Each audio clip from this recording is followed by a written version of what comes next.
Добрый вечер, это новости в прямом эфире, в студии Влад Давыдов. Смотрите в сегодняшнем выпуске. У Илтумена новый спикер, кого избрали председателем парламента республики. Бушует стихия, 46 новых природных пожаров обнаружили в Якутии за минувшие сутки. Очередные успехи якутского кино. Фильм «Нуча» режиссера Мункуева вошел в конкурс «Восток-Запад» международного кинофестиваля в Карловых Варах.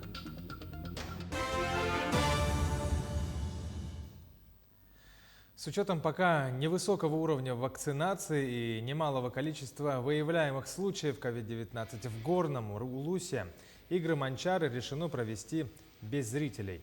Изначально планировалось, что в мероприятиях игр примут участие более 7 тысяч человек при условии их обязательной вакцинации или наличия отрицательного теста на коронавирус.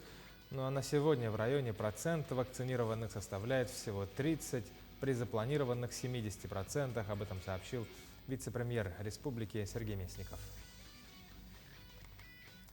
Власти постараются, чтобы ни один из поступивших на прямую линию вопросов не остался незамеченным, заявил Владимир Путин во время эфира. Он сказал, что предотвратить дальнейшее распространение эпидемии можно только с помощью вакцинации. Около 23 миллионов граждан России вакцинировались от ковида. Трагических последствий прививок не было, отметил президент, и добавил, что средства на создание системы реабилитации против ковида выделены, и эта система создается. Также Путин сказал, что увольнять за отказ от прививки при наличии медотвода незаконно. Сегодня состоялась очередная сессия Госсобрания Илтумен Республики, последняя перед летними каникулами. Народные депутаты избрали нового председателя. Им стал руководитель постоянного комитета по госстроительству и законодательству Алексей Еремеев. О новоизбранном спикере, о ближайших планах и приоритетных задачах якутского парламента в сюжете нашего корреспондента Виктории Федоровой. Сегодня в истории Государственного собрания республики знаменательный день. Избран новый председатель. В зале заседаний парламента вице-спикер Александр Жирко вручает удостоверение и со словами напутствия уступает место новоизбранному председателю. Он имеет большой опыт в сфере законодательной и исполнительной власти. Он высокопрофессиональный политик, опытный политик и компетентный управленец. Свое мнение по поводу кандидатуры Еремеева высказал глава республики Айсен Николаев. Он отметил, что новый спикер парламента сможет создать условия для консолидации всех политических сил по ключевым для республики вопросам. Также в поддержку Алексея Еремеева выступили и представители других партий. Алексей Ильич депутат уже 2 созыва, очень опытный, очень активный. Возглавлял один из ключевых комитетов по государственному строительству и законодательству. Поэтому он как нельзя лучше подходит для того, чтобы возглавить парламент республики.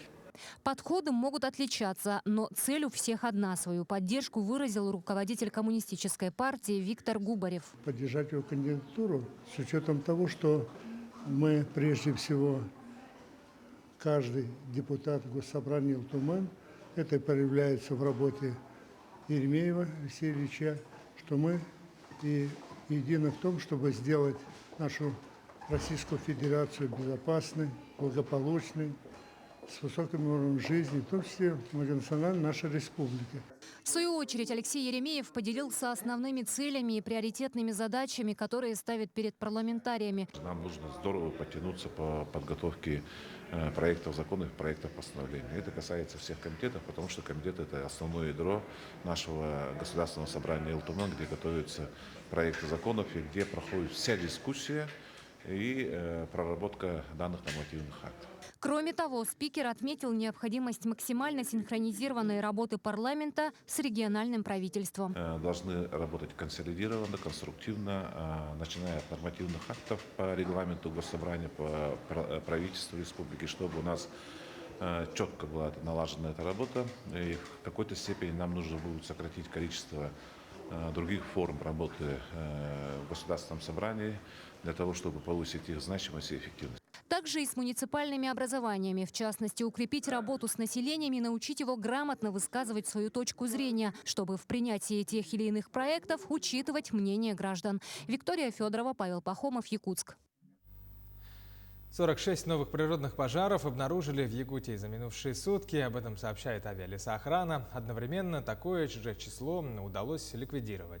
А всего на территории региона действуют 314 возгораний. Борьбу с огнем ведут более 2200 человек и 150 единиц техники. В Горном и Мегино-Кангаласском районах работают специалисты регионального управления МЧС России. На территории Мирнинского и Кобяйского районов отработала авиация ведомства. На кромке природных пожаров произведено 39 сбросов и слито 287 тонн воды. Сложная лесопожарная обстановка сохраняется на территории 13 районов в республике. На особом контроле 4 природных пожара у сел Ударник, Эльдикан и Телеге. Сложная лесопожарная обстановка сохраняется на территории Верхневилюйского, Вилюйского, Горного, Жиганского, Кобяйского, Мирнинского, Нюрбинского, Нерюнгринского, Алекминского, Аймиконского, Усть-Майского, Тампонского и Сунтарского районов. Основные усилия Главного управления направлены на защиту населенных пунктов. Сегодня аэромобильные группировки продолжат свою работу на территории Горного и Мегино-Кангаласского районов. Также в плане на применение 2 воздушных судна МЧС России. В Татинском Улусе накануне обнаружили лесной пожар вблизи села Уолба. Это примерно в 2-3 километрах от села. Все подробности у нашего корреспондента Жанны Бурмистровой. Пожар зарегистрирован под номером 8Н. С начала поступления сигнала до 4 часов ночи уолбинцы, добровольцы пожарной команды с местным населением боролись с огнем. Сегодня тушение лесного пожара продолжается с новыми силами. Задействованы все силы и средства добровольной пожарной команды и местного населения. Сейчас главой муниципального образования Уолбинский население Винокурма Александром Афанасьевичем проводится ремонт трактора ДТ для того, чтобы создать оперативную минполосу вдоль лесного массива, который примыкает к селу Уолба.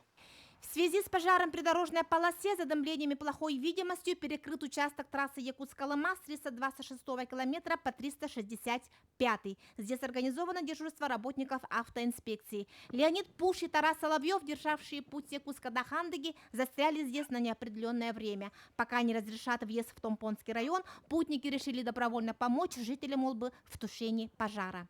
А мы едем к родственнику, везем собачек и так помочь по огороду. Сами инженеры, поэтому, да? Поэтому на мотопомпе помогаем потихонечку. Ну, конечно, помогать смотрим ребятам, вводим с техникой. Засушливые жаркие дни способствуют быстрому распространению лесных пожаров. Но, несмотря на это, сквозь ночь, жар и дым люди борются с огнем. Жанна Бурмистрова, Степан Атастыров, НВК Саха, Татинский Улус.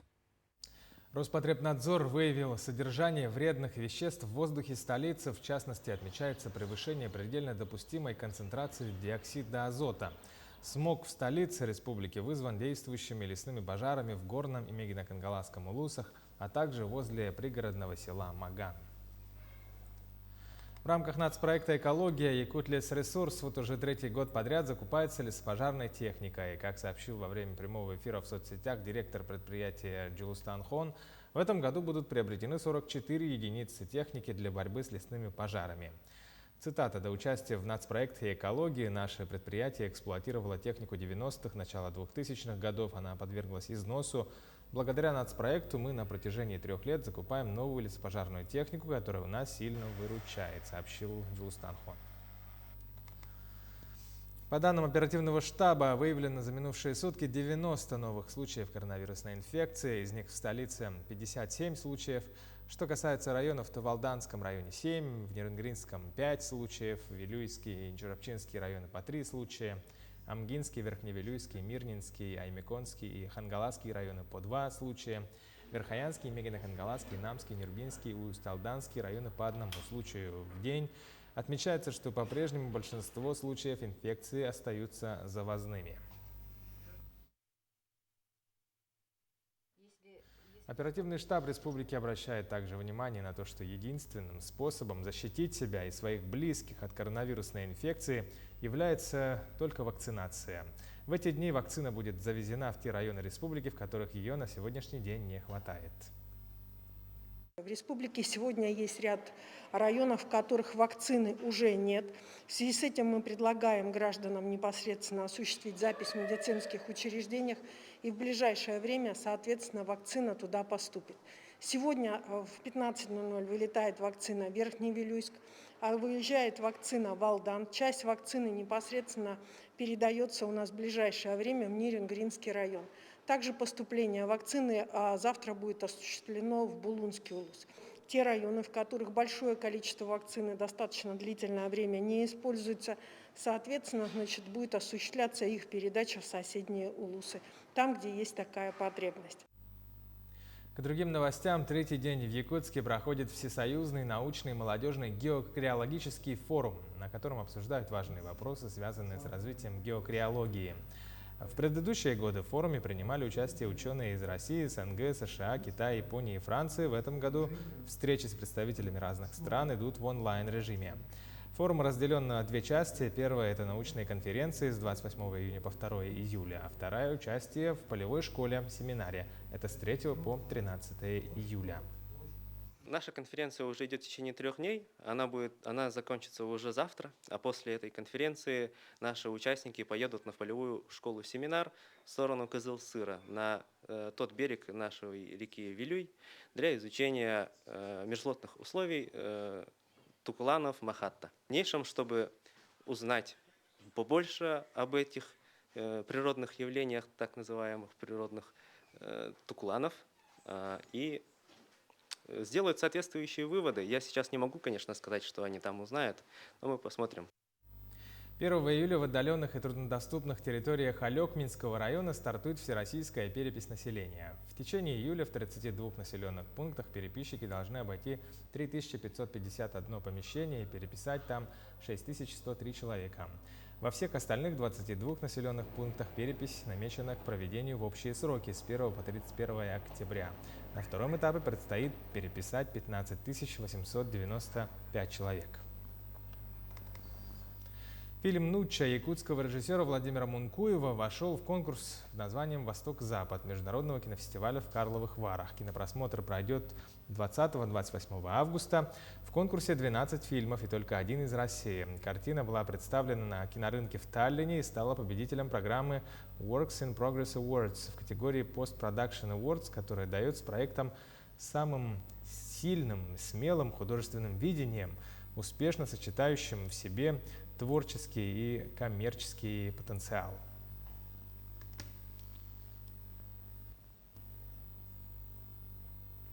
Таковы новости к этому часу. Итоги дня подведем на телеканале Якутия-24 в 20:00 ровно. Будьте в курсе, смотрите нас.